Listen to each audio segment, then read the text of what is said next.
In the gilded, shadowy halls of the Rinaldi estate, terror didn't wear a tailored suit, brandish a loaded weapon, or speak in the hushed, gravelly tones of the city's worst criminals.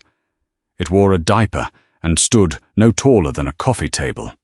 2-year-old Leo Rinaldi, the sole, tragic heir to a sprawling and ruthless Mafia empire, was a tiny, inconsolable tyrant who had brutalized, kicked, bitten, and chased away 14 elite nannies in 6 grueling months.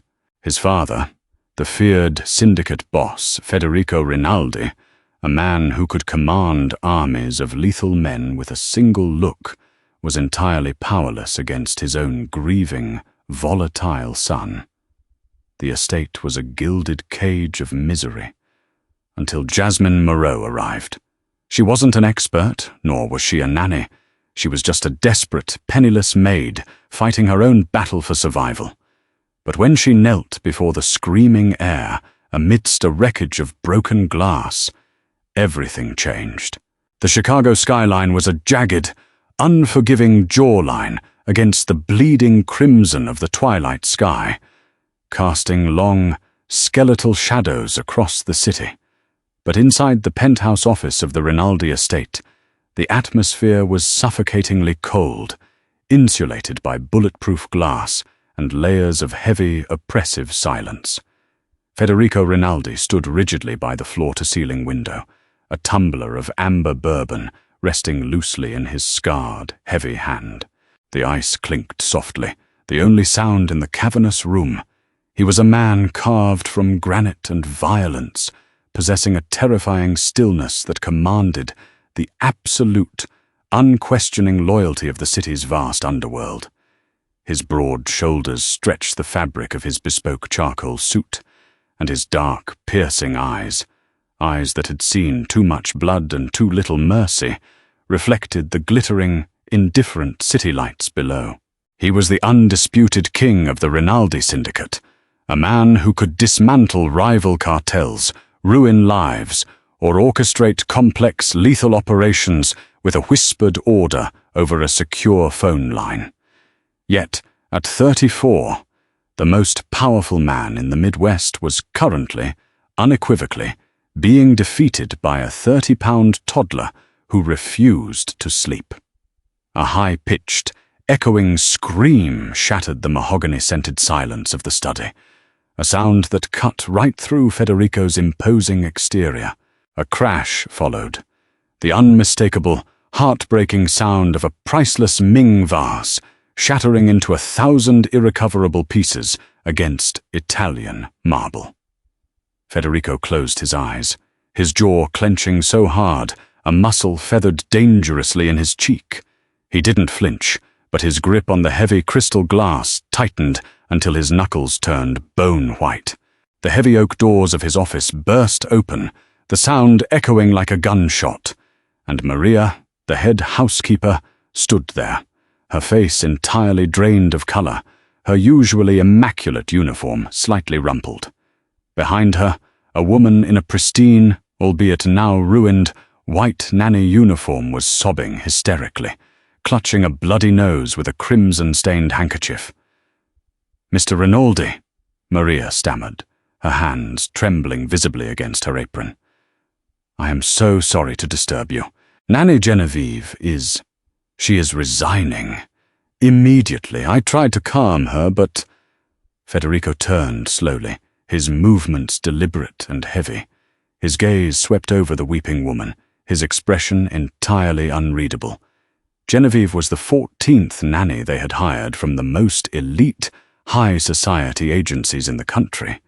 Women with degrees in child psychology and years of experience with difficult children. She had lasted exactly 42 hours. "He is a monster!" Genevieve shrieked, no longer caring about the lethal reputation of the man she was addressing, her voice cracking with pure terror and frustration. "I tried to put him down for a nap, just as the schedule dictates, and he bit me right through the fabric. Then, when I tried to pull away, he threw a solid brass bookend. He is unmanageable, Mr. Rinaldi. He belongs in an institution, not a nursery. Keep your hazard pay. I won't stay another minute." She turned abruptly, dropping the bloody handkerchief, and fled down the sprawling, dimly lit corridor, her heels clicking frantically against the stone like a panicked heartbeat. Federico let out a slow, ragged breath, the sound heavy in the quiet room, and set his glass down on the mahogany desk with a dull thud. "Pay her double her severance, Maria, and ensure the medical bills are covered. Make sure she signs the standard non-disclosure agreement before she reaches the gate." "Of course, sir," Maria whispered, hovering nervously in the doorway, clearly hesitant to leave. "What about Leo? He is still upset in the East Wing." "I will handle my son," Federico said, his voice a low, gravelly baritone that brokered no argument, though his heart felt heavy as lead. He walked past Maria, his heavy footsteps echoing in the cavernous hallway, each step feeling like a march toward a battlefield he couldn't win. His heart hammered a painful, erratic rhythm against his ribs. He knew the truth, even if the nannies didn't. Leo wasn't a monster. Leo was a child, trapped in the agonizing, suffocating confusion of severe trauma. Federico's late wife, Elena, the only light in his dark world, had been killed in a massive car explosion, meant for Federico exactly 1 year ago. Leo had been in the vehicle, surviving only because Elena had thrown her body over his, taking the brunt of the shrapnel and fire. Since that devastating day, the sweet, babbling infant had vanished, replaced by a volatile, unreachable terror. The boy trusted no one, hated touch, and lashed out with a feral, heart-breaking desperation that mirrored Federico's own internal anguish. Federico, consumed by the relentless demands of holding his violent empire together and drowning in his own suffocating grief, simply didn't know how to reach the boy.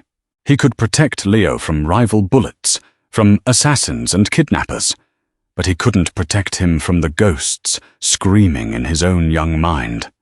10 miles away, in a crumbling, mold-scented apartment building on the forgotten edges of the South Side, Jasmine Moreau was fighting an entirely different, yet equally desperate war for survival. She sat slumped at a wobbly Formica kitchen table, the harsh, unforgiving glare of a bare overhead bulb illuminating the scattered, terrifying pile of past-due bills spreading like a disease across the surface. Medical debt, mostly. Staggering amounts of it. Her father's failing heart condition had required experimental treatments that insurance callously refused to cover, deeming them unnecessary. His recent, painful passing had left her with nothing but a cavernous, aching hole in her heart, and $30,000 in arrears, a sum that felt as impossible to conquer as Mount Everest. Jasmine rubbed her throbbing temples, her thick, dark curls cascading in a chaotic, beautiful mess over her shoulders. She was a woman of undeniable, striking beauty, but the harsh, critical world rarely gave her the grace or the time to see it. In a society neurotically obsessed with sharp angles, skeletal frames, and curated perfection, Jasmine was unapologetically soft, voluptuously curved, and fat. She had lush curves that demanded space, full, generous hips, and a warm, radiant face with deep, expressive eyes, the color of strongly steeped tea. She was beautiful in the way a Renaissance painting is beautiful, possessing a deep, comforting, and grounded femininity that naturally drew the eye, though she frequently hid this undeniable presence beneath oversized, threadbare thrift store sweaters, trying to make herself small in a world that demanded she shrink. She let out a long, shuddering sigh, her chest heaving as she looked at the bright pink eviction notice taped mockingly to her rusted refrigerator. She needed a miracle, Or, barring that, she needed money, fast, before she ended up on the street. Her cracked phone buzzed violently against the cheap wood of the table, making her jump. It was a domestic staffing agency she had applied to weeks ago, desperate for any administrative or light domestic work they might offer. "Miss Moreau?" The sharp, clipped voice of the dispatcher crackled through the terrible speaker. "We have an emergency placement. It's not the quiet, administrative role you wanted. It's heavy domestic cleaning. A massive, demanding estate on the North Shore. The pay is extraordinary, double the usual emergency rate. But they need someone tonight to help clean up after a minor destruction event in the East Wing. Are you available to deploy immediately?" "Yes," Jasmine said without a second thought, her soft voice remarkably steady, despite the cold anxiety twisting into tight knots in her gut. "I'll take it." "Just send me the address. I can be there in an hour." She grabbed her coat, not knowing yet that the rattling city bus she boarded that rainy, miserable evening was carrying her away from her old life and straight into the heavily guarded heart of a dangerous Mafia empire. It was carrying her into the direct path of a broken, lethal man, and a shattered little boy who desperately needed exactly the kind of unyielding, soft strength she had to give. The Rinaldi estate wasn't just a house, it was a fortress, meticulously disguised as a palatial, historic manor. High wrought-iron gates, tipped with wicked spikes, surrounded the property. State-of-the-art security cameras were seamlessly hidden in the ancient, sprawling oaks, and men in sharply tailored suits with suspicious, blocky bulges under their jackets patrolled the perimeter with grim efficiency. Jasmine clutched her worn canvas tote bag tightly to her chest, her heart hammering as she was heavily scrutinized and then escorted through the stark, functional service entrance. Even back here, the sheer scale of the wealth was dizzying and intimidating. Chandeliers dripped with heavy crystal in the hallways, and the floors were vast expanses of flawless, imported marble that looked entirely too clean to walk on. Maria, the head housekeeper, looked Jasmine up and down with an exhausted, appraising eye. Her gaze lingered for a fraction of a second on Jasmine's full figure, noting how the simple, practical grey maid's dress clung to her curves. But Maria's eyes were too tired for outright judgment. She just needed a warm body to clean the mess. "You're the temporary maid the agency sent," Maria said flatly, rubbing the bridge of her nose. "Good. We need you now.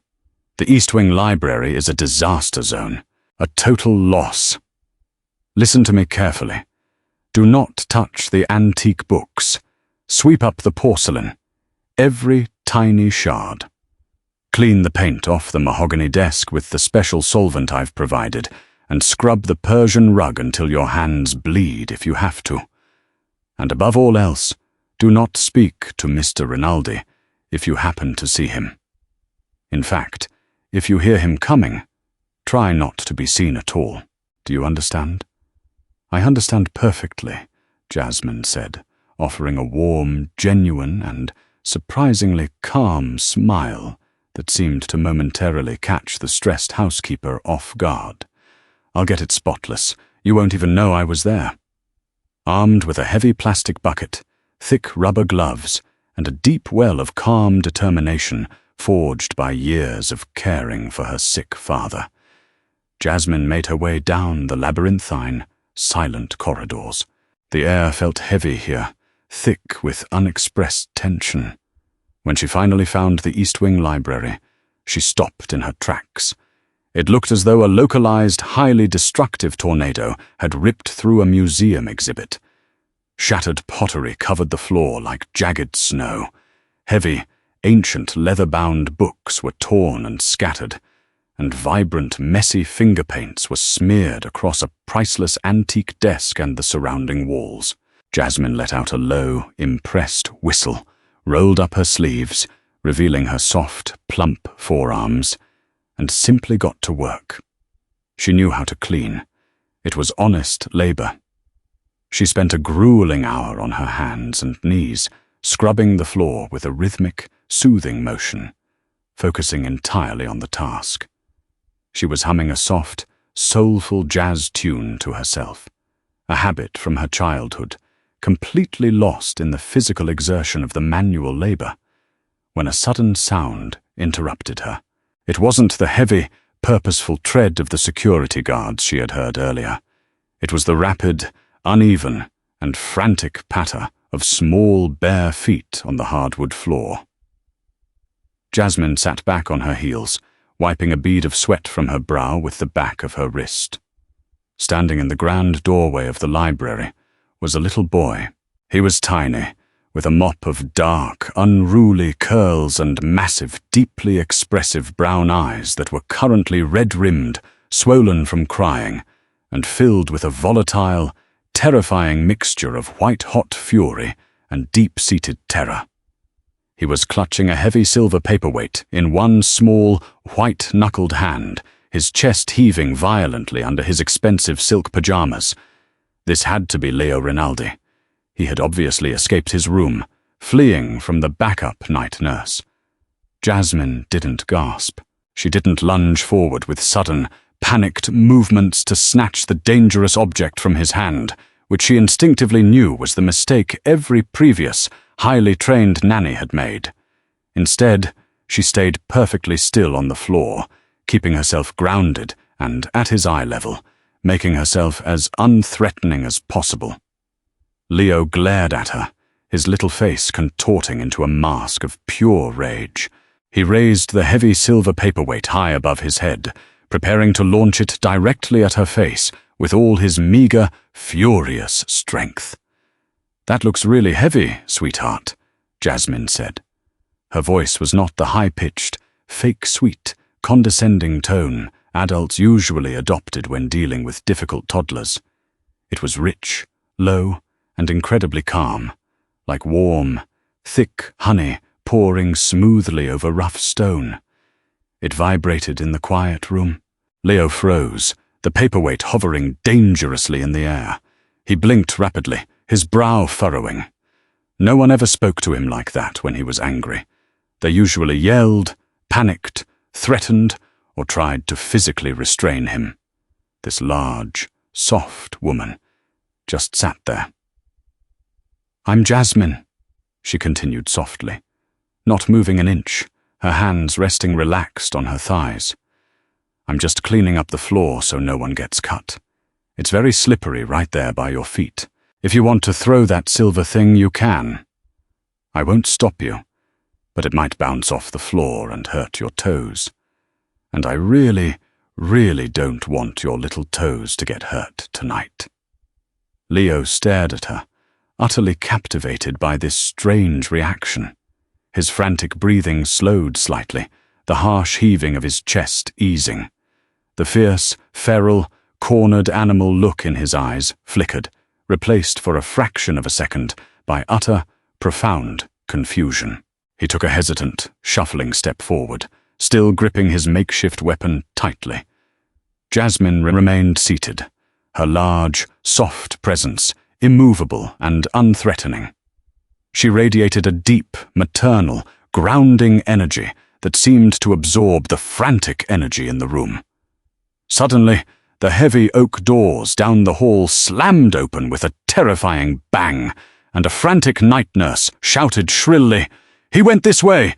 Grab him before he breaks something else!"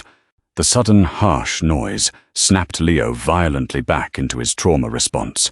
He shrieked, a high, piercing sound of pure, unadulterated panic, and wildly hurled the paperweight. It didn't hit Jasmine. His aim was ruined by fear. It smashed violently into a large mirror on the wall, raining sharp shards of glass down dangerously near her legs. Leo, terrified by the loud crash he had just caused and the approaching shouts, completely broke down. He didn't run away. Overwhelmed, exhausted and broken, he collapsed onto his knees on the ruined rug, sobbing so hard his tiny body shook uncontrollably, curling into a tight, miserable ball. Jasmine didn't hesitate for a second. Ignoring the sharp glass scattering around her, she crawled rapidly over to him. She didn't grab his arms or try to pick him up forcefully to assert control. She simply sat close next to him, wrapping her plush, warm, substantial arms around his small, trembling frame. She pulled him gently against her soft chest, creating a thick, physical barrier between his fragile body and the rest of the frightening, loud world outside the library doors. "Shh, it's okay. You're safe right here. I've got you," she murmured, her voice a deep rumble against his ear, rocking him slowly back and forth in a steady rhythm. She began to sing, a low, melodic, melancholic lullaby her own father used to sing to her during thunderstorms. Leo thrashed for a brief second, his little fists hitting her soft shoulder in a blind panic. But Jasmine didn't flinch, didn't scold, didn't pull away. She just tightened her embrace slightly, offering a pillowy, unbreakable comfort that absorbed his blows. The resistance rapidly drained out of the exhausted toddler. For the first time in a brutal, agonizing year, Leo Rinaldi didn't fight to get away.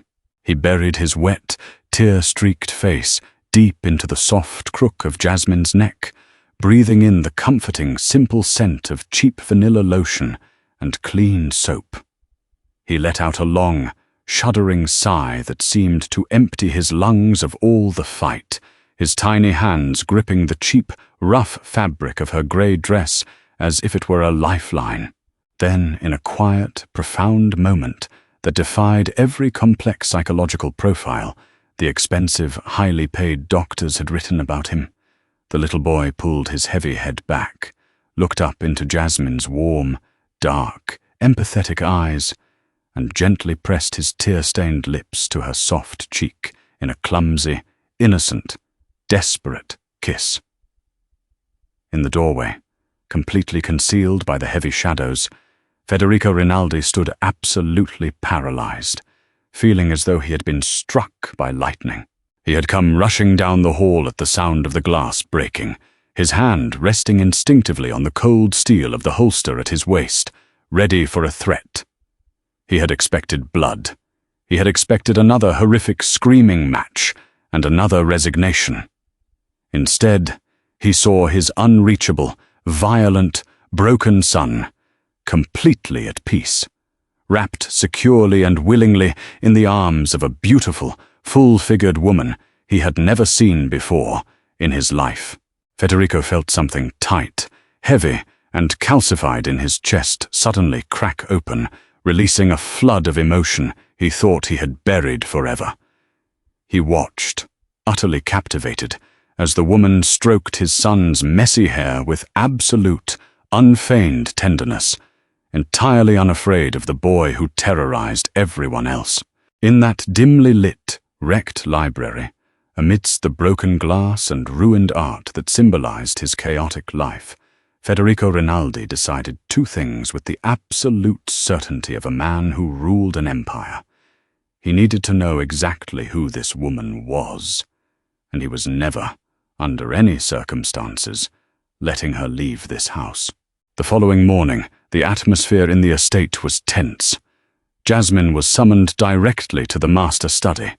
She assumed naturally that she was being unceremoniously fired for the broken mirror, despite the fact that she had miraculously managed to rock the heir of the Rinaldi Empire to sleep on the library rug, a feat no one else had accomplished in a year. She stood awkwardly in the exact center of the massive, imposing room, nervously smoothing down the slightly wrinkled skirt of her worn maid's uniform, her heart beating a rapid tattoo against her ribs. Federico sat behind his massive, imposing oak desk. In the harsh, unforgiving daylight streaming through the windows, he was even more intimidating than he had been in the shadows. He possessed a raw, dangerous, undeniable masculinity that seemed to suck the oxygen from the room, making the air feel thin and charged. He studied her for a long, agonizingly silent moment. He took in her lush curves, the soft, generous swell of her hips, and the defiant, dignified lift of her chin. He noticed the way the cheap fabric of her dress pulled across her full chest. Most people, even hardened criminals, shrank under his intense, analyzing gaze. Jasmine stood tall, refusing to cower, her dark, intelligent eyes meeting his without a single hint of submission. "You are not from the specialized nanny agency," Federico stated, his voice a deep, resonant rumble that literally vibrated through the floorboards beneath her feet. It wasn't a question.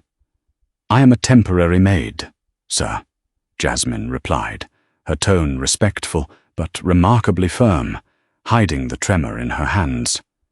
"I was called in late last night for emergency cleaning duties. Yesterday evening, my son attempted to assault you with a piece of solid silver," Federico said, leaning forward slowly, interlacing his scarred, powerful fingers on the desk.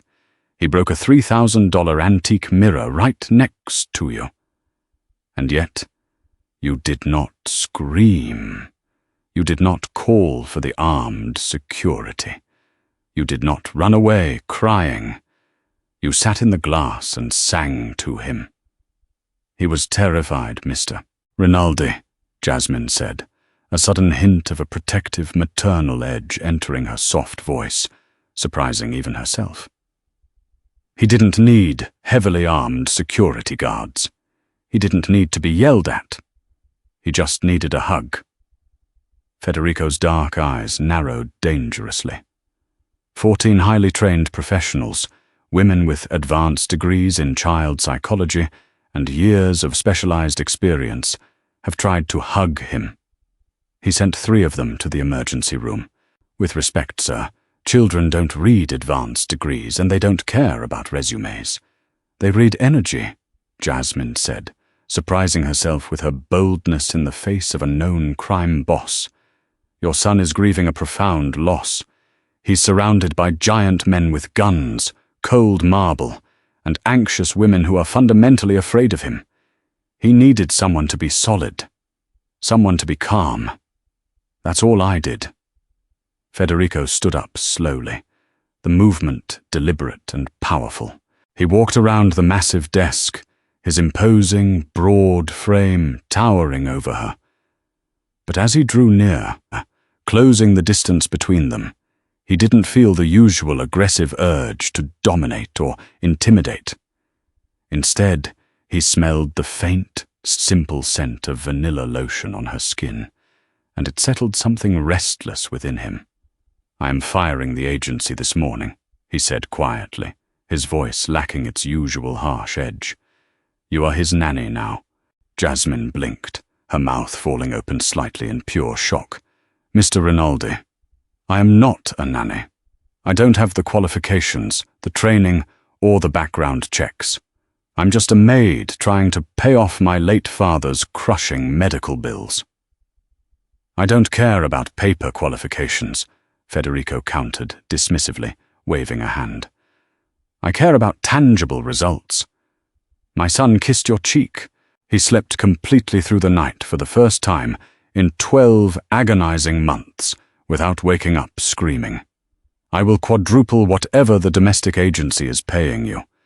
You will have a private suite in the East Wing, full medical benefits, and a blank check for whatever resources you require to take care of Leo." Before Jasmine could even begin to process this astronomical, life-changing offer, an offer that would instantly, miraculously wipe out her crushing debt and secure her future, the heavy study doors opened with a sharp, intrusive click. In walked Isabella Vance, shattering the fragile tension in the room. She was Federico's fiancée, in name only, a strategic, bloodless arrangement built entirely on a lucrative, necessary alliance between the Rinaldi crime family and the wealthy Vance shipping empire. Isabella was striking, but in a severe, razor-sharp, almost predatory way. She was impossibly skeletal thin, dressed in a skin-tight, stark white designer suit that showcased her sharp collarbones and angular elegance, her bleach-blonde hair pulled back into a severe, unforgiving chignon. Isabella stopped dead in her tracks near the door, her icy blue eyes raking over Jasmine from head to toe with immediate, visceral, poorly concealed disgust. "Federico, darling, what on earth is this?" Isabella drawled, her voice like grinding glass, her gaze lingering maliciously on the soft curves of Jasmine's waist and thighs. Did the catering company accidentally send a new prep cook to the wrong wing? She certainly looks like she spends all her time enjoying the kitchen. Jasmine felt a familiar, hot, ugly sting of humiliation flush her cheeks, but she stubbornly refused to drop her gaze or look away. She was exhausted by women like Isabella, cruel women who believed their protruding collarbones and sharp angles gave them some sort of inherent moral and aesthetic superiority over those who were soft. Federico's demeanor shifted instantly, violently. The slight, rare warmth in his eyes vanished completely, replaced by a glacial, terrifying chill that lowered the temperature in the room. "Isabella," he said softly, a dark, lethal warning implicit in his quiet tone. "This is Jasmine Moreau. She is Leo's new nanny, and you will speak to her with respect." Isabella let out a sharp, incredulous, mocking laugh. "A nanny? Federico, look at her. Look at the state of her uniform. She looks like she belongs bussing tables in a cheap diner, not managing the heir to the Rinaldi family. The child needs strict discipline, an iron hand, and a refined, aristocratic environment, not some overweight, uneducated peasant who doesn't even know how to wear a tailored uniform properly.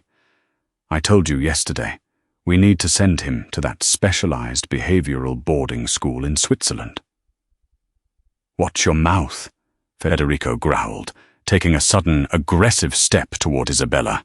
The sudden, lethal shift in his posture, the physical manifestation of the monster he could be, made Isabella gasp and take a nervous, stumbling step back toward the door. "Leo is not going to a boarding school in Switzerland. He is staying here. And Miss Moreau stays." Jasmine took a deep, steadying breath.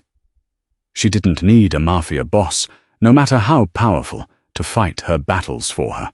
"Miss Vance," Jasmine said, her voice ringing out remarkably clear and steady in the intensely tense room. "My physical size has absolutely no bearing on my ability to care for a distressed child. I may not be refined in the superficial way you seem to value, but I possess empathy, patience, and a thick skin. Things a traumatized 2-year-old needs far more than a tailored suit or a thin waistline." Isabella's pale face flushed an ugly mottled red with sudden fury. "How dare you speak to me like that? She will speak however she damn well pleases in my house," Federico interrupted coldly, his voice slicing through Isabella's tirade, his dark eyes locked unwaveringly on his fiancée. "Miss O, you are hired. Your terms are accepted. You start immediately. Isabella, into my private office. Now." Jasmine walked out of the study, her legs feeling slightly unsteady, her heart hammering wildly against her ribs. She had just knowingly stepped into a golden, heavily guarded cage, surrounded by wolves and vipers. But as she thought of little Leo's tear-stained face pressing against her neck, she knew she wasn't going anywhere. She was going to stay, and she was going to fight tooth and nail for that little boy. Weeks turned into a full month, and the imposing, cold Rinaldi estate underwent a subtle, slow, but profound transformation. It was no longer just a sterile, echoing fortress of bulletproof glass, cold steel, and heavily armed, unsmiling men. It was slowly, undeniably becoming a home, and the warm, beating epicenter of that miraculous transformation was Jasmine. She flatly rejected the sterile, highly scheduled, rigidly enforced regimens the previous expert nannies had attempted to impose on the boy. Instead, she introduced controlled chaos, bright color, and the sound of genuine laughter into the dreary halls.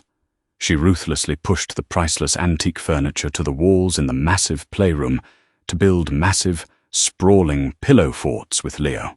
She actively encouraged him to get covered in mud in the meticulously manicured, previously off-limits gardens, kneeling in the dirt beside him, teaching him how to plant sunflower seeds and watching his eyes widen as the sprouts appeared. And Leo thrived under this new regime of love and dirt.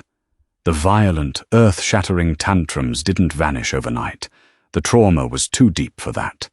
But they diminished significantly in intensity and frequency. When the anger and fear did bubble up, threatening to overwhelm him, Jasmine was always there. An unmovable, patient mountain of softness. She never yelled, never restrained him. She just held him firmly and safely until the storm passed, offering a quiet, constant reassurance that he was loved, even when he was difficult. Federico found himself inexplicably drawn to the East Wing, returning home earlier and earlier from his illicit businesses, like a moth irresistibly drawn to a bright, warm flame. He was a man who had lived his entire adult life in the harsh, unforgiving shadows, dealing exclusively in dark secrets, sudden violence, and constant betrayal. But observing Jasmine was like stepping out of a freezing cavern and into bright sunlight. He would frequently stand at the edge of the sprawling gardens, quietly smoking a cigar, concealed by the shadows of the oaks, just watching. He watched as Jasmine, wearing brightly colored, flowing, inexpensive sundresses that beautifully accentuated her lush, full figure, chased a giggling, shrieking Leo across the vibrant green grass. He found himself utterly, helplessly captivated by her. The Mafia world he inhabited was filled with women like Isabella, starved, calculating, surgically enhanced, perpetually unsatisfied, and fundamentally cold. Jasmine was gloriously, unapologetically real. She was soft where they were hard, warm where they were frozen, genuine where they were entirely fabricated.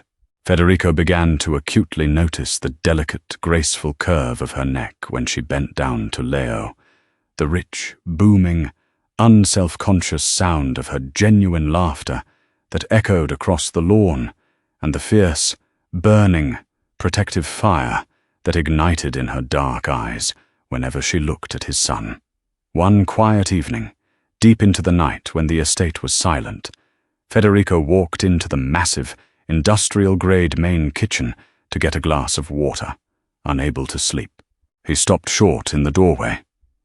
Jasmine was standing by the massive marble island, bathed in the soft, cool, dim light spilling from the open refrigerator. She was wearing a simple, cheap silk robe that clung beautifully and dangerously to her full curves, her wild, dark curls piled loosely and messily on top of her head. She was eating a generous piece of leftover chocolate cake directly from the pan with a fork, humming a soft, happy tune to herself, completely unbothered. She turned suddenly, startled by his silent, looming presence, and instinctually pulled the thin robe tighter around her full figure, a sudden flash of vulnerability and deep-seated insecurity crossing her beautiful face. "I'm so sorry, Mr. Rinaldi," she stammered nervously, quickly putting the fork down on the marble, her cheeks flushing. "I didn't mean to intrude in the main house. I couldn't sleep and Federico," he corrected quietly, his voice a low rumble, stepping fully into the kitchen, letting the door swing shut behind him. "Call me Federico, please." He moved closer, the sheer, imposing physical presence of him making the excessively large kitchen feel suddenly incredibly small and intimate. He looked down at the half-eaten cake, a small, genuine smile playing on his lips, then back up to her flushed face. "You don't ever need to hide yourself, Jasmine," he said, his voice dropping an octave, becoming rougher. Not here, and certainly not from me. Jasmine swallowed hard, her heart doing a frantic, fluttering dance against her ribs.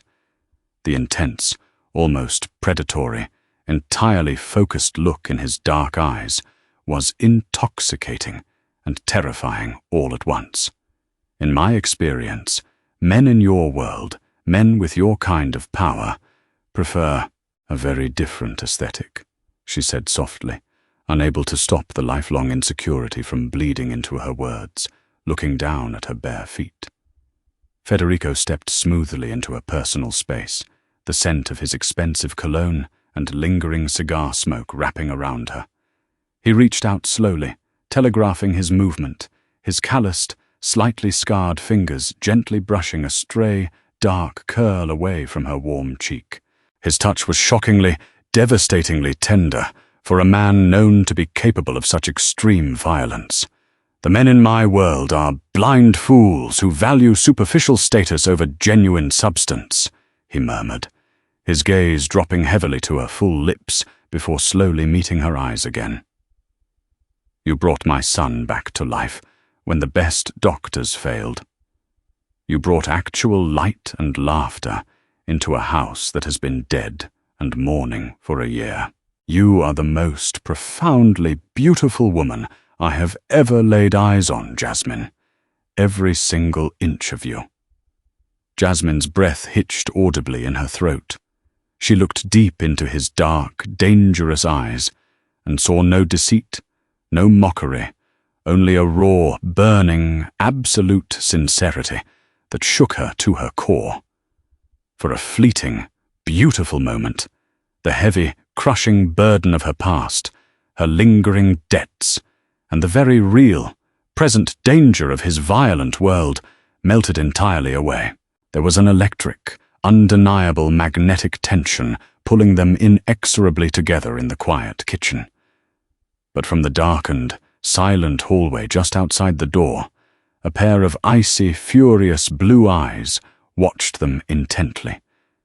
Isabella stood perfectly concealed in the deep shadows, her perfectly manicured acrylic nails digging so fiercely into the expensive mahogany doorframe that the wood splintered, her knuckles turning bone white. She saw the way Federico looked at the fat maid, a look of deep reverence, awe and naked desire he had never, not once in their entire arrangement, directed at her. Isabella's perfectly contoured face twisted into an ugly, distorted mask of pure, venomous hatred. Jasmine Moreau had severely overstepped her bounds. She was a pathetic peasant, playing dress-up in a queen's castle, and Isabella Vance was going to completely, utterly, and ruthlessly destroy her. The trap was finally sprung 3 tense days later, executed with the cold, calculated, patient precision of a seasoned apex predator, waiting for the perfect moment to strike. It was a quiet Tuesday afternoon. Federico was deep in the city, negotiating a highly volatile, dangerous peace treaty with the encroaching Russian syndicate. Entirely unreachable. Jasmine was in the sun-drenched solarium with Leo, happily helping him paint messy, vibrant pictures on a large easel. Isabella, breaking her usual pattern of avoiding the estate, had uncharacteristically decided to spend the afternoon lounging on the terrace.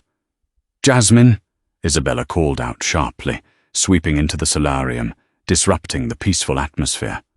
She offered a tight, plastic smile that completely failed to reach her cold eyes, strongly resembling a shark baring its teeth before a bite. "Maria desperately needs you in the main kitchen immediately. Something about a massive, misdelivered grocery order you apparently signed for. It's quite a mess, and she is livid." Jasmine frowned, wiping bright blue paint off her hands onto a rag. "I can't leave Leo alone, Miss Vance.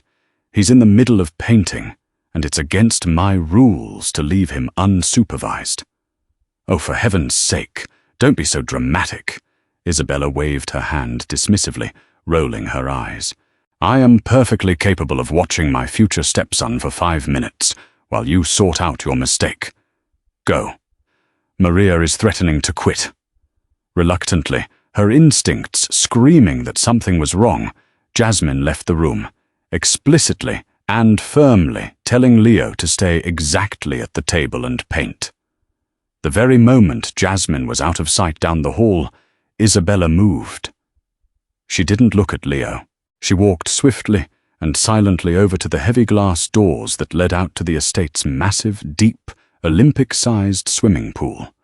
She quickly unlatched the heavy, high, child-proof lock with a sharp click, sliding the heavy glass door open just enough to let the warm afternoon breeze flutter the curtains. Then she simply turned and walked out of the room, leaving the curious toddler entirely alone and unsupervised near the water. Leo, instantly curious about the sudden warm breeze and the flutter of the curtains, dropped his messy paintbrush on the floor and toddled eagerly toward the open door. Jasmine returned to the solarium exactly 4 minutes later, frustrated, having quickly discovered Maria knew absolutely nothing about any misdelivered grocery order. She walked briskly into the solarium, an apology on her lips. It was entirely empty. The heavy glass door was slightly ajar. Panic, cold, sharp, and lethal as a razor blade, sliced violently through her chest, freezing her blood. "Leo!" she screamed, the sound tearing from her throat as she sprinted toward the patio. She burst through the heavy glass doors just in time to hear a terrifying loud splash at the far, deep end of the pool.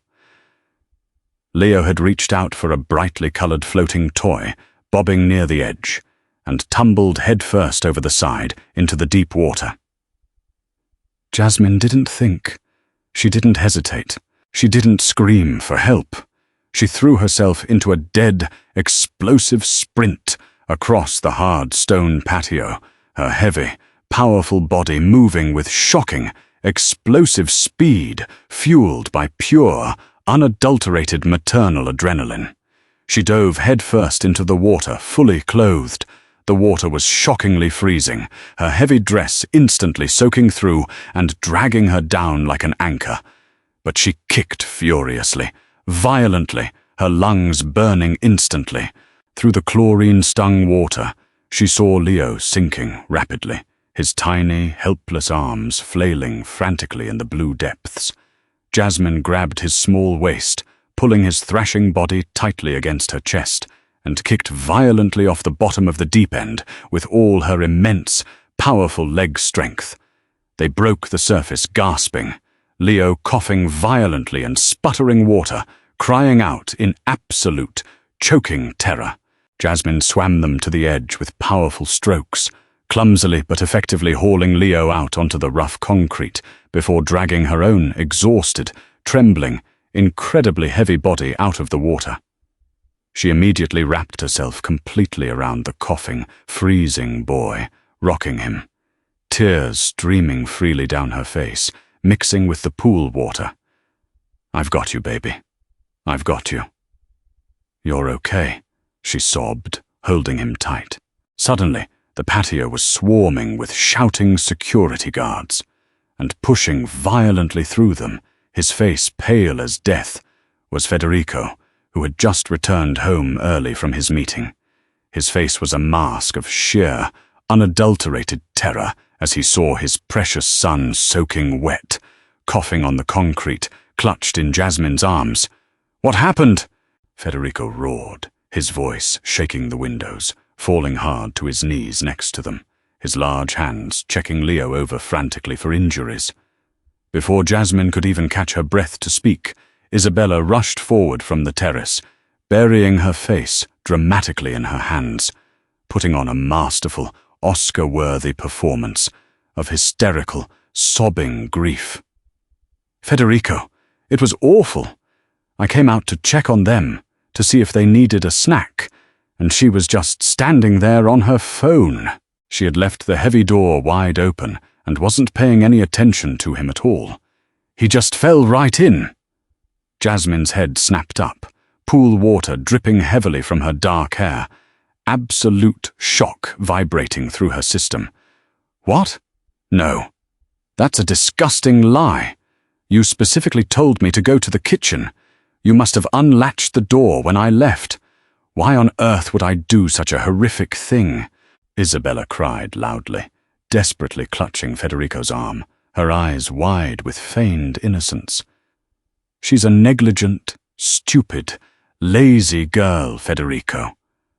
I told you from the beginning she was unfit. She almost killed your son because she was too lazy to watch him. Federico froze, caught in a horrific tableau.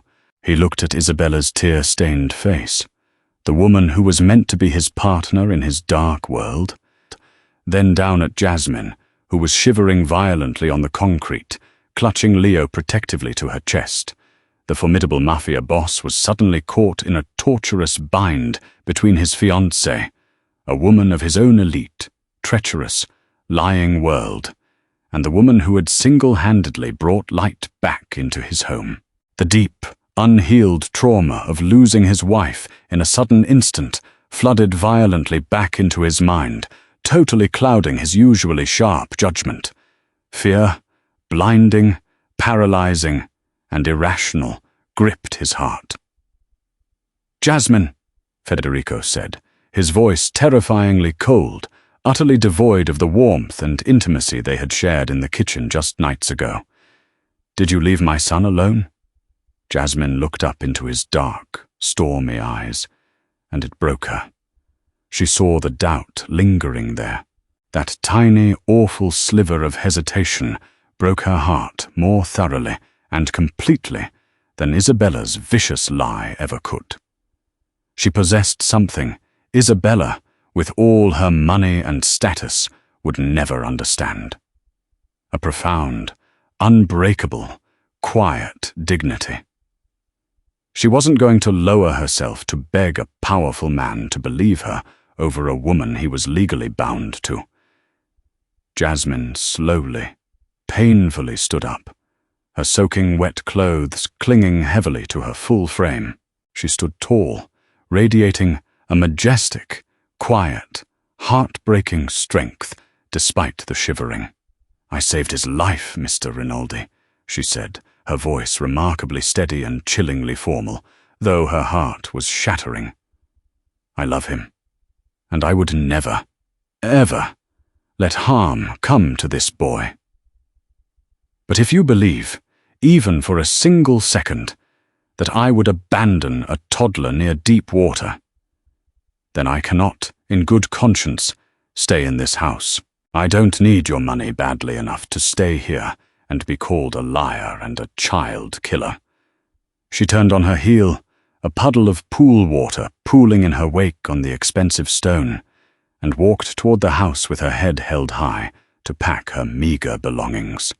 The heavy weight of moral injustice hung thick and suffocating in the air, but Jasmine Moreau fiercely refused to bow to it. An hour later, the storm clouds that had been gathering all afternoon finally broke. Jasmine was walking slowly down the grand, sweeping staircase, her worn canvas bag slung heavily over her shoulder. Her heart ached with a profound, suffocating grief that made it hard to breathe. She wasn't just losing a well-paying job. She was losing Leo, a sweet, broken boy she had come to fiercely love as her own flesh and blood. And perhaps more painfully, she was losing Federico, the terrifying, complex, beautiful man who had made her feel truly seen and desired for the first time in her entire life. She reached the vast, echoing grand foyer. Outside the massive glass doors, the sky had turned a violent, bruising purple, heavy rain lashing against the estate. Federico was standing stiffly by the front doors, flanked by two heavily armed guards. He looked deeply conflicted, a furious storm raging in his own dark eyes, his jaw clenched tight. Isabella stood just behind him, a smug, victorious, deeply ugly smirk playing on her thin, pale lips. "Jasmine, wait," Federico said suddenly, his voice tight with suppressed emotion. He stepped forward, his hand reaching out. "Let's go into my office and discuss this calmly. Perhaps we can—" He never got to finish his sentence. The heavy, reinforced bulletproof glass of the massive front doors suddenly, violently exploded inward in a deafening, terrifying shower of crystalline shrapnel. The concussive, rapid-fire boom of heavy automatic weapons fire tore through the grand foyer, shattering the silence and the chandeliers above. "Ambush! We're under attack!" One of the guards screamed into his radio, right before a high-caliber bullet caught him squarely in the shoulder, spinning him violently to the blood-slicked marble floor. Total, bloody chaos erupted. Matteo, a notoriously treacherous, ambitious underboss from a rival, power-hungry faction within the Rinaldi syndicate, had finally made his move for the throne. Men clad head to toe in black tactical gear poured relentlessly through the shattered entrance like rats, firing their weapons indiscriminately into the house. Federico reacted instantly, with the lethal, honed instincts that made him a terrifying king in the underworld. He drew his heavy sidearm in a blur of practiced motion, returning fire with deadly accuracy, immediately dropping the first two attackers who breached the doorway. "Get to the fortified safe room in the basement!" He roared over the deafening roar of gunfire, motioning wildly to Isabella and Jasmine. Isabella shrieked, a sound of pure panic, instantly turning on her high heels and fleeing selfishly and blindly down the hallway toward the safe room, not looking back once to see if Federico or anyone else was following her. Jasmine didn't run for the safe room. Over the terrifying roar of the assault rifles and shattering stone, she heard a sound that chilled her blood far more than the gunfire, a high-pitched, terrified scream coming from the landing above them. Leo. He had wandered out of his room, terrified by the sudden noise and the screaming. Without a single second of hesitation for her own safety, Jasmine dropped her canvas bag and sprinted recklessly up the sweeping staircase, running directly into the line of heavy fire. Bullets chewed aggressively into the mahogany banister, mere inches from her hands, sending wood splinters flying into her face. She moved with an agility and speed that completely defied her size, fueled entirely by a mother's desperate, blinding adrenaline. She reached the top of the stairs, her lungs burning, and lunged desperately for Leo, sweeping his small, crying body into her arms just as a masked tactical operative rounded the corner at the far end of the hall. The man coldly raised his automatic weapon, aiming directly at them. Jasmine didn't freeze. She turned her back entirely to the shooter, curling her soft, large body completely around the toddler, making herself a thick, human shield. She squeezed her eyes shut tightly, burying Leo's face in her chest, bracing for the agonizing impact of the bullets. A single, incredibly deafening shot rang out, echoing loudly in the enclosed space. But it didn't come from down the hall. Jasmine opened her eyes, gasping for breath, to see the tactical operative drop dead to the floor, a neat hole in his forehead. Standing at the bottom of the grand stairs, his heavy gun still smoking, was Federico. He looked like an avenging, terrifying god of war, his suit covered in plaster dust, his eyes blazing with a terrifying, primal, unleashed fury. He had seen Jasmine willingly throw herself in front of a deadly bullet for his son without a second thought. In that single, split-second action, the thin veil of Isabella's malicious lies was ripped violently and completely away. Federico knew with absolute, unshakable certainty who possessed true, unwavering loyalty, and who was a poisonous snake. "Move to my study, now!" Federico bellowed, rushing violently up the stairs, firing continuously down the hall to cover their retreat. Jasmine scrambled frantically to her feet, clutching Leo so tightly her arms ached. She sprinted blindly down the hallway toward the master study, Federico right behind her, firing methodically, his lethal precision keeping the attackers pinned down at the end of the hall. They burst into the heavy oak doors of the study. Federico immediately slammed the heavy, steel-reinforced doors shut and engaged the multiple heavy steel deadbolts. He grabbed a massive, solid oak bookcase and, with a massive heave that strained the fabric of his suit, shoved it violently across the doorway to barricade them in. The room was suddenly eerily silent, save for their harsh, ragged breathing and the muffled, distant sounds of violent warfare raging in the mansion below them. Jasmine slid slowly down the wall to the floor, panting heavily, her arms still locked fiercely around Leo. The little boy was crying softly, his face buried deep in her chest. "Are you hit?" Federico demanded, his voice rough with panic, dropping heavily to his knees beside her, his large hands frantically scanning her body for blood. "Jasmine, look at me. Are you hurt?" Jasmine shook her head, the adrenaline slowly, painfully ebbing away, leaving her shaking. "I'm okay. We're okay. He's safe." Then she winced sharply, her hand flying instinctively to her upper arm. Her sleeve was torn, and a steady, warm stream of bright red blood was rapidly soaking the grey fabric. A bullet had grazed her deeply during her frantic sprint up the stairs. Federico saw the bright blood, and his fierce face contorted in sudden, visible agony. He immediately ripped off his expensive silk tie and expertly, tightly wrapped it around her arm, applying heavy pressure to staunch the bleeding. His hands, usually so incredibly steady when holding a gun, were trembling slightly. "You shielded him," Federico whispered hoarsely, looking directly into her eyes. The confined space between them was electric, highly charged with the raw, intense energy of survival and profound realization. "You were going to take a bullet for my son. You were going to die for him." "I love him," Jasmine said simply, her voice shaking violently, but her dark gaze completely unwavering. "And I would do it again in a heartbeat." Federico leaned forward, resting his forehead heavily against hers, closing his eyes tightly. The harsh, acrid scent of burnt gunpowder mixed bizarrely with her soft vanilla perfume.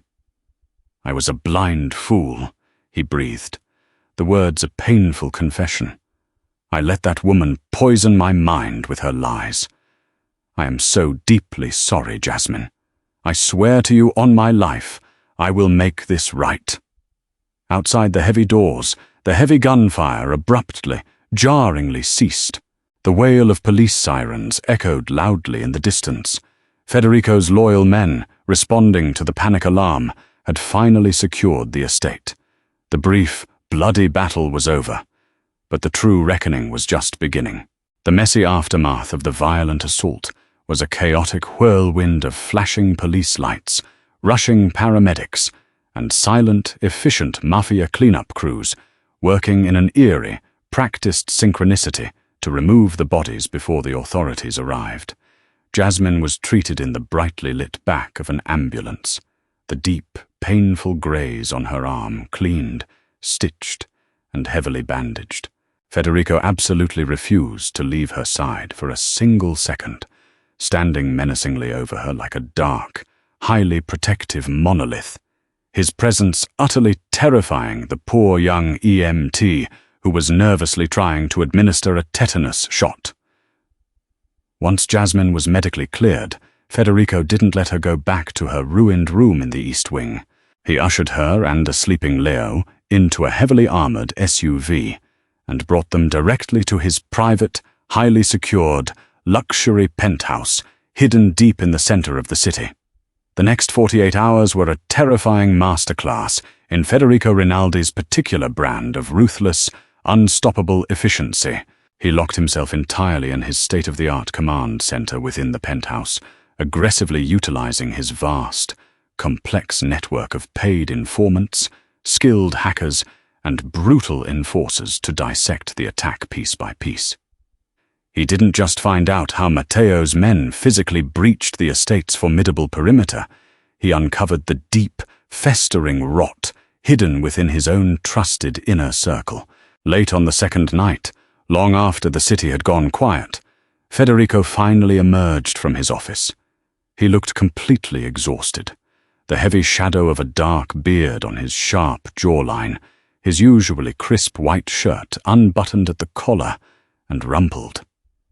He found Jasmine sitting quietly on the plush velvet sofa in the dim living room, reading a brightly colored storybook to Leo, who was peacefully, deeply asleep against her soft shoulder. Federico sat down slowly across from them, leaning forward wearily, resting his elbows on his knees, his hands clasped tightly together. "I have the truth," he said, his voice heavy with a dangerous, terrifying calm that promised violence. Jasmine looked up from the book, keeping her voice low to not wake the exhausted toddler. "Who was it? How did they get in?" "Matteo ordered the hit," Federico stated flatly. "He mistakenly believed I had grown soft, distracted, and weak because of my son. He wanted the entire syndicate for himself." Federico paused, his dark eyes locking intensely onto Jasmine's. "But Matteo is a brute. He didn't bypass the perimeter security alone. He had an insider, someone highly placed, who willingly gave him the exact patrol schedules and the override codes for the main gates." Jasmine's breath caught in her throat. "Who?" "Isabella."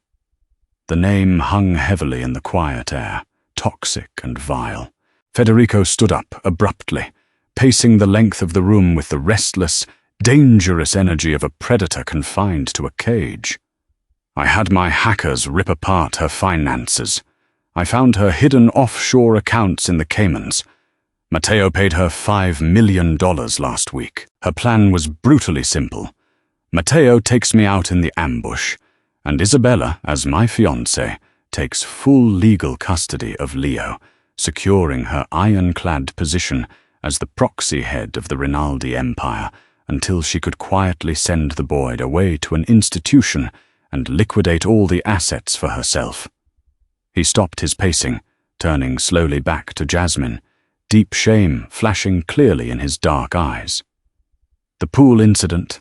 I pulled the security footage from the hidden camera in the solarium, the one I completely forgot even existed. I watched the tape. I watched her deliberately unlatch the door. I watched her look at the pool and then coldly leave him there. And then I watched you risk your own life to save him." Federico crossed the room in 3 strides and sank heavily to his knees on the plush rug right in front of Jasmine. He gently, almost reverently reached out, taking her uninjured hand in both of his massive scarred ones. He bowed his head low, pressing her knuckles tightly to his forehead, closing his eyes. "I am a man who prides himself, above all else, on seeing the cold truth in a world built entirely on lies," Federico whispered, his harsh voice cracking with raw emotion. "But I was utterly, completely blind. I looked at Isabella and saw a convenient business partner. I looked at you, and I was so terrified of the genuine light and warmth you brought into my dark, miserable life that I foolishly let doubt in. I let her poison me against you. Forgive me, Jasmine. Please." Jasmine looked down at the most feared, powerful man in Chicago, kneeling humbly before her on the rug, offering her a naked vulnerability he showed to absolutely no one else in the world. She didn't gloat. She didn't throw his massive mistake in his face. Her heart, vast and deeply empathetic, swelled with profound love for this broken, powerful man who was trying so hard to be better. She reached out with her free hand, running her soft fingers gently through his dark, thick hair. "You were grieving, Federico," she said softly, her voice filled with understanding. "You were fiercely protecting your broken heart the only way you knew how. by pushing away the good things. I forgive you. Completely. Federico lifted his head slowly. The sheer physical relief that washed over his harsh, tense features was profound and visible.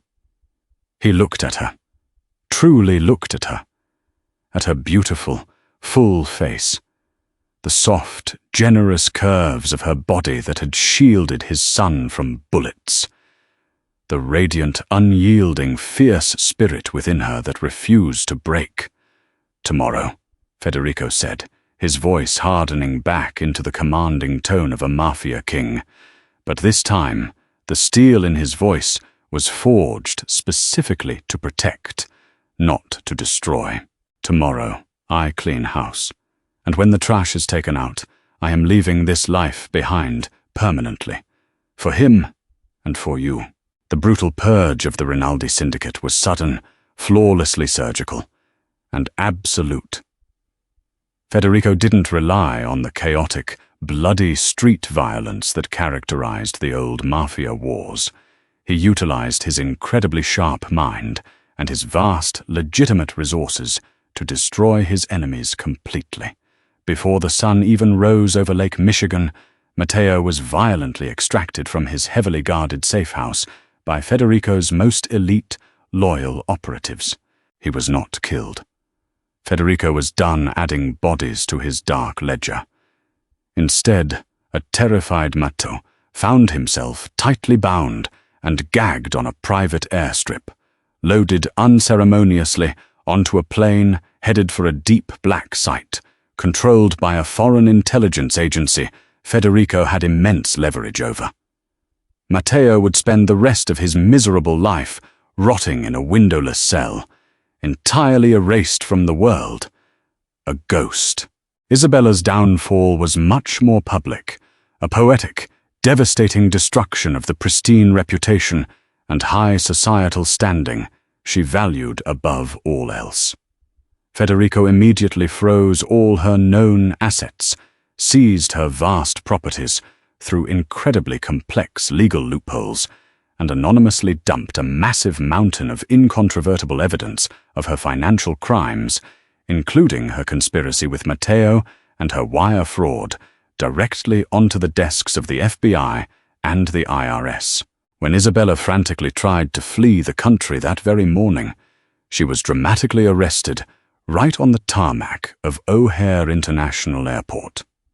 Her expensive designer clothes were torn in the struggle, her skeletal, usually perfectly contoured face, pale and terrified, as she was forcefully shoved into the back of a federal cruiser, screaming Federico's name like a curse. By sunset, the brief, intense war was over. Federico had systematically and ruthlessly dismantled the illegal, violent wings of his empire, permanently severing ties with the underworld and consolidating his vast wealth and power entirely into his legitimate real estate and global shipping fronts. It was a massive financial hit, costing him millions, but the profound moral redemption and the safety of his new family was worth every single lost penny. He returned to the quiet penthouse just as the city lights began to twinkle to life below. He found Jasmine standing alone on the glass balcony, wrapped tightly in a plush, warm shawl against the evening chill, looking out thoughtfully over the sprawling Chicago skyline. She looked breathtaking, the colorful city lights reflecting in her dark, expressive eyes, her lush curves casting a soft, beautiful, undeniable silhouette against the glass. Federico walked up quietly behind her, wrapping his strong, heavy arms securely around her waist, pulling her back flush against his solid, warm chest. Jasmine leaned back into his warmth with a soft, content sigh, feeling entirely safe and comfortable in his embrace.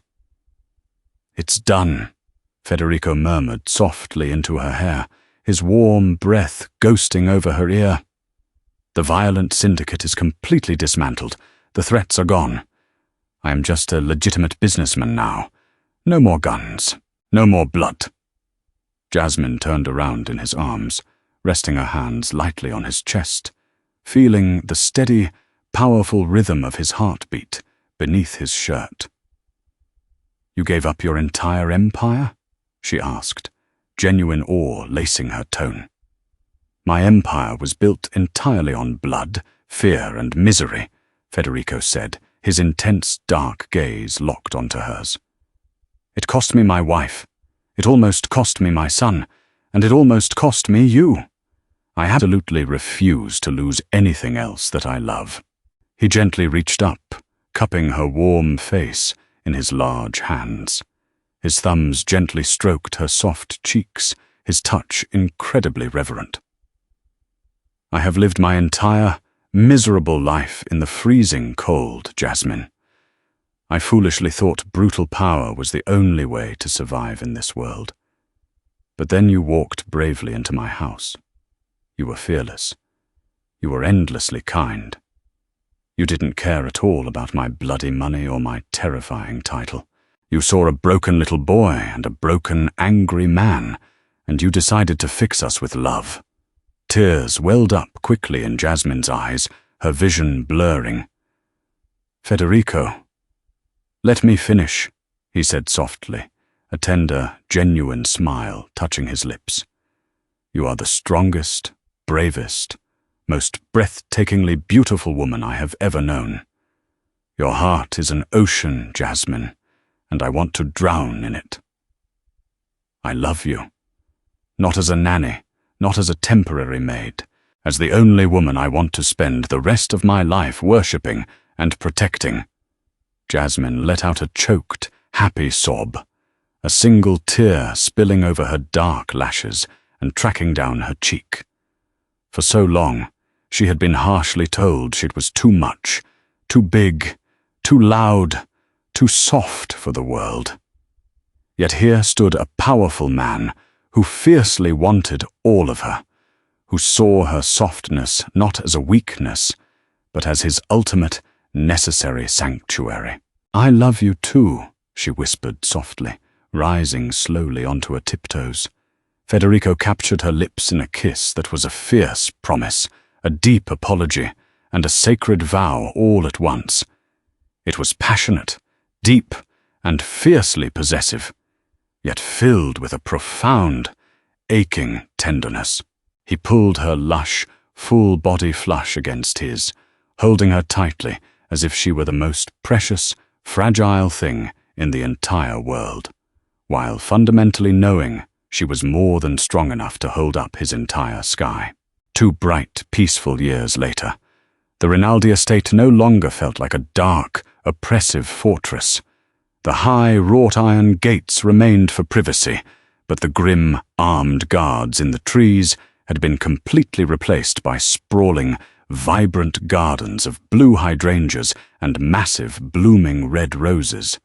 The heavy, oppressive silence of the once mourning mansion was now permanently, happily broken by the chaotic, joyous, everyday sounds of life. It was a bright, exceptionally warm Saturday afternoon. Jasmine was sitting comfortably on a large checkered blanket spread across the lush green lawn. She was wearing a beautiful, flowing white sundress that perfectly hugged her full breasts and flared beautifully over her wide hips. Her dark hair was loose and wild, catching the bright sunlight. She looked incredibly radiant, entirely at peace with herself and her world. The dark, heavy shadows of her past debts and struggles long gone, replaced by a deep, abiding happiness. Beside her, 4-year-old Leo was furiously and happily digging a massive hole in the dirt with a bright plastic yellow shovel, completely, utterly covered head to toe in mud. He was no longer the silent, violent, unreachable terror of the past. He was a bright, energetic, deeply affectionate little boy who laughed loudly and called Jasmine Mama with an easy, heart-melting casualness that still brought tears to her eyes. "Leo, you're going to dig straight through to China if you keep that up," Federico's deep, rumbling voice called out warmly from the terrace. Federico strode casually across the lawn. He had permanently traded his bespoke, rigid charcoal suits for a casual, comfortable linen button-down and tailored jeans.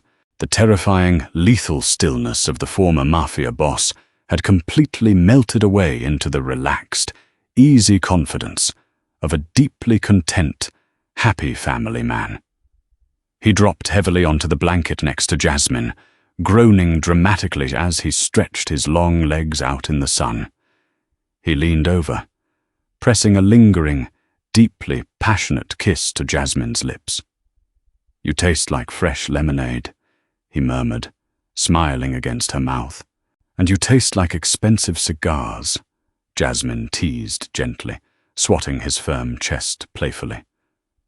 "I told you to quit that habit." "I am a work in progress, my love."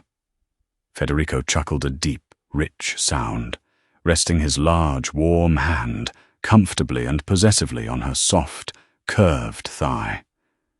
He watched proudly as his son abandoned the muddy hole to excitedly chase a yellow butterfly across the grass. Federico looked back at his beautiful wife.